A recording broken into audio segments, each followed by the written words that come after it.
I think the business that has historically made the most millionaires in the US is actually having laundromats. It's just a very simple, you rent a commercial space, put some laundry machines in there operated by a coin, and it's like very low maintenance, and many people become millionaires like that, right? You do not need the sexy B2B SaaS venture-backed startup backed by A16Z to become super rich.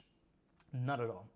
I think startups are sometimes a little bit overhyped in the sense that, keep in mind, a startup typically means a venture-backed startup.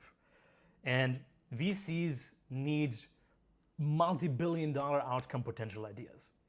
You may have a great idea for a business, which you can probably build to $100 million in annual recurring revenue.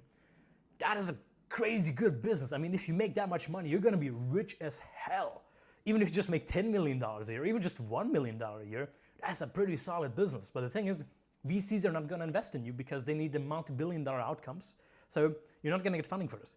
And yes, something that I think there are, and I might be skewed because I live here in Cambridge, but outside of maybe Cambridge or Silicon Valley, most people who have a lot of money, if you just go into some rich neighborhood and knock on the door of some mega mansion that's worth millions of dollars, and you knock on the door and ask them, so what do you do, or what did you do for a living to become so rich?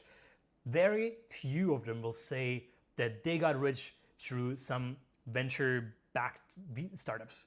It's very rare. I know the most famous super rich people, Mark Zuckerberg, Jeff Bezos, all these like super like $100 billion plus network people, they all started venture-backed businesses, right?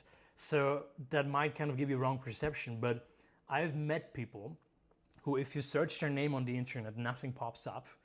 They are worth hundreds of millions of dollars by this guy like running RV parks in Florida or doing something non-sexy. There's literally people who have companies with garbage trucks or laundry mats or stuff like that. I'm not saying you need to do something as boring as that, but like this is really how people make a lot of money.